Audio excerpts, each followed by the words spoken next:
सल्लल्लाहु अलैहि वसल्लम मौजूद आहिनि। ईद जो ॾींहुं आहे। इमाम हसन अलैहिस्सलाम इमाम हुसैन अलैहिस्सलाम अची चवनि था नाना हाणे ईद अचण वारी बि आहे जी।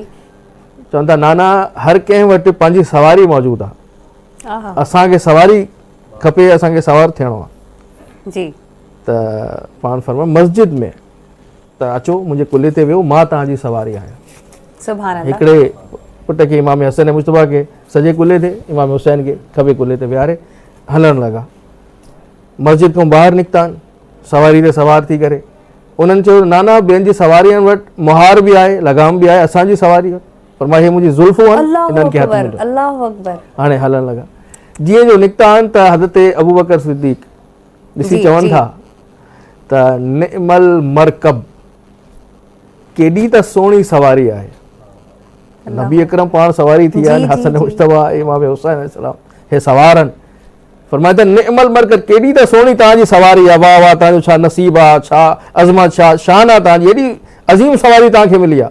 पाण सॻोरे सल्लल्लाहु अलैहि वसल्लम फरमायो निअमल राकिब, ही बि त ॾिसो त सवार केॾा ख़ूबसूरत आहिनि, केॾी अज़मत वारा, केॾी शान वारा सवार आहिनि। त जंहिंजे लाइ नबी अकरम सल्लल्लाहु अलैहि वसल्लम पाण सवारी बणिजी वञनि, उनखे हसन मुश्तबा चयो आहे। सुभान अल्लाह। अज़मत ऐं इल्म जो आलम इहो आहे, हसन मुश्तबा जो इल्म।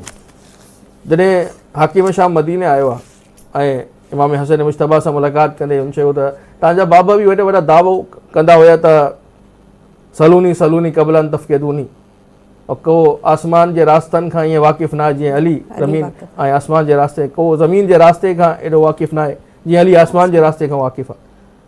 छा तव्हां वटि बि उहो इल्मु आहे?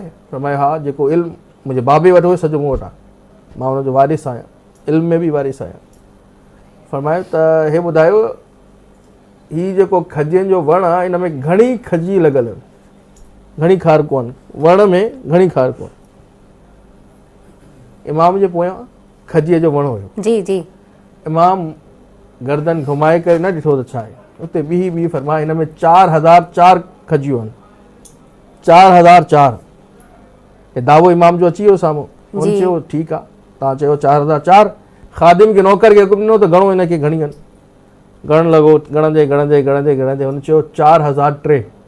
अच्छा, हेॾो क़रीब अची वियो अदद, त 4003 बि सही आहे। इमाम जन फरमायो न, इनखे चयो खजी पाण ॿाहिरि कढे थो या मां हुकुम ॾियां खजी पाण ॿाहिरि अचे। अल्लाहु अकबर। पाण ॿाहिरि अचे। सुभान अल्लाह। इख्तियार जी जी। ये नबी अकरम सल्लल्लाहु अलैहि वसल्लम जे हथनि ते पत्थर कलमो पढ़ियो आहे। को तसव्वुर करे सघे थो? पत्थर बि कलमो पढ़ंदो आहे। हज़ार मौजज़ात मौजूद आहिनि जी। त शर्मिंदा थी वियो, पंहिंजे खीसे में खजी कढी ॿाहिरि 4004 पूरी थी वई। सुभान अल्लाह। हुन चयो वाह तव्हांजो छा इल्मु आहे। फरमाई जॾहिं मां चए छॾियो त एतिरी आहिनि त एतिरी थियणु खपे। ही अली इब्न अबी तालिब जो पुटु आहे, नबी अकरम जो नवासो आहे। हे सीरत मुस्तफ़ा जो हिकिड़ो सिलसिलो आहे जेको अॻिते वधी रहियो आहे। सुभान अल्लाह।